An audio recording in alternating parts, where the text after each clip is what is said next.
Vice Media is an American-Canadian-based media company founded in October of 1994 in Montreal, Quebec, Canada by its founders Soroush Alvey, Shane Smith, and Gavin McGuinness. It started with a subsidy from a government-funded welfare program. The magazine went from a Montreal-based print magazine to a global multi-billion-dollar organization. You may have seen some of their viral videos online through one of their many YouTube channels throughout the years, or you may remember the old days when they were just a print magazine you would find at local skate shops. The company at its peak was valued at $5.7 billion, drawing investments from the likes of Disney and Rupert Murdoch. But over the past years, Vice has become a shell of itself, and in 2019, Disney made a public statement saying that they may never get a return on their investment in the company. So how did we witness one of the biggest media companies in the world collapse so quickly right in front of us?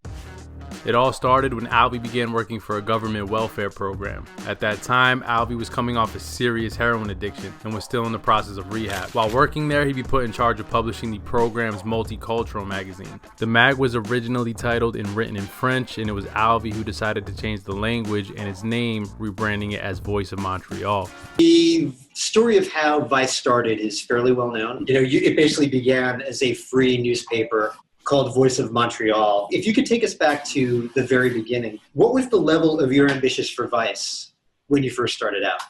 Going back 20 years, it's actually my 20-year anniversary from the time that I started work on the very first issue. We call ourselves a 20-year-old startup. I didn't know. I had no experience in publishing or in media, and I thought either it was going to be a single issue that I published, that I'd be able to walk around and say, hey, I did this, or maybe this thing could be huge one day. But this was considered a bad idea at the time, as there were already two other known English publications in a shrinking market.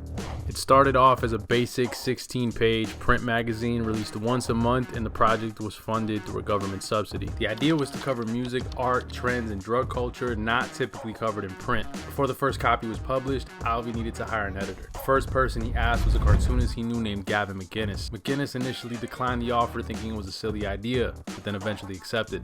He was now the full-time editor and handled about 80% of the magazine's columns, doing the artwork while also writing under various pseudonyms. He sort of became the voice of the magazine, setting the tone with his punk rock, inappropriate, and politically incorrect writing style. After about a year of production, McGuinness recommended that they hire his childhood best friend Shane Smith as their head of business. He knew that Shane had always been a good salesman growing up, so he figured he'd be a perfect fit for what they needed. Three of them combined for a perfect match. Fast forward, Voice started gaining a good amount of traction, so naturally the group wanted to expand, but the magazine's publisher wouldn't grant them the resources they needed. They were in the process of giving an ultimatum, but they decided to buy out the publisher altogether and go independent. After the split, they changed the magazine's name from Voice to Vice in 1996, and they were off and running. The magazine grew quickly in popularity with an edgy and snarky reporting style displayed in their columns. The magazine would serve as an alternative to the already existing Montreal Mirror, which was perceived as more mainstream.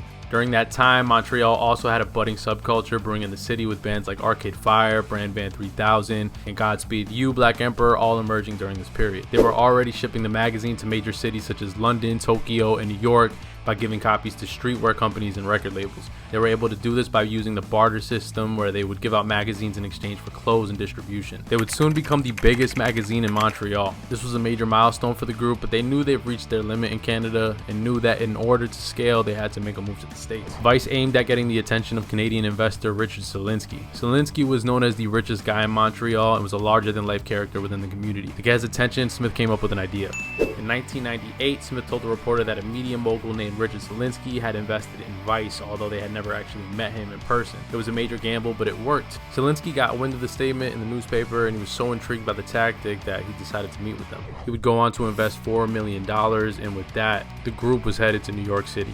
In 1999, Vice would settle into an office in Midtown Manhattan. Around this time, the dot-com bubble was happening, so Vice started to transition to an e-commerce platform as online selling appeared to be the future. Things seemed to be going okay, but Smith and Alvey were concerned about how much they were spending. They figured they'd be okay since Solinsky had taken media companies like this public in the past. But it wasn't long before things started to go south. Vice would burn through the investment fast, and they found themselves in a lot of debt. They eventually had to buy Vice back altogether as the debt became too steep. After this setback, the company had to start from square one all over again.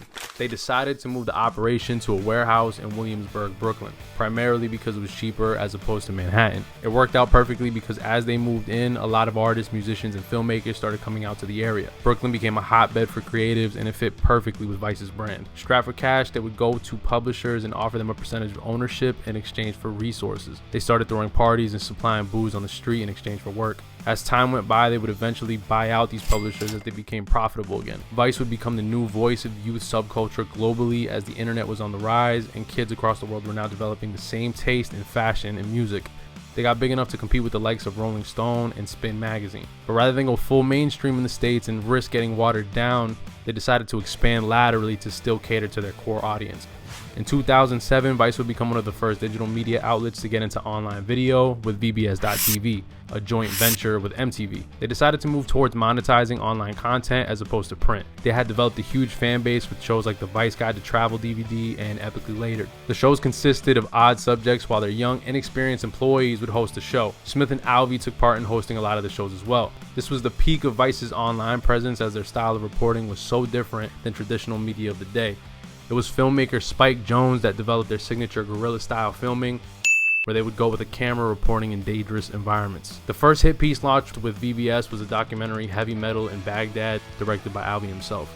The documentary would go on to win the Critics' Choice Award in Toronto and won Best Documentary at the Berlin Film Festival. That same year, Vice continued to aggressively expand its digital footprint by launching new channels for different niches such as Noisy for music, Motherboard for tech, Munchies for food, and Vice Sports, to name a few. Vice's growth continued, and they were being evaluated in the billions, with their numbers outdoing the major news networks like CNN and Fox. Investors took notice and wanted in.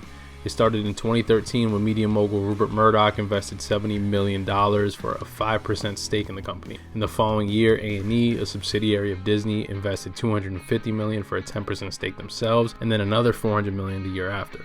Surely with Vice being backed by this much capital, you would think it'd be a surefire thing, but nobody had an idea of what was to come in the following years. In order to maximize revenue to appease their investors, they needed more advertisers. To get more advertisers meant that they had to water down their content because a lot of them don't want to be associated with edgy material. Vice was now trying to clean up their image, but it was a steering away from what they were always known for. Year after year, they were missing their revenue goals. By the end of 2017, they missed their revenue goal by $100 million. By 2019, Disney was saying publicly that the company they put more than $400 million into is now considered worthless. Now, how can a company that was evaluated at $5.7 billion lose value so quickly? Well, some would say it was because Shane Smith was that good of a salesman. For the entirety of Vice's existence, Smith had been overinflating the company's worth. From Selinsky to this point, he's time and time again gotten people to buy in without actually knowing the company's true value. Vice was truly ahead of its time during those early days, but what initially created the brand's appeal no longer existed. Its core fan base looking for edgy material has all but disbanded, but with so much money invested into the brand over the years, you can still expect to see more content coming from them in the future. It's been fun to see Vice's rise over the years, but as far as the future goes, all we can do is just wait and see.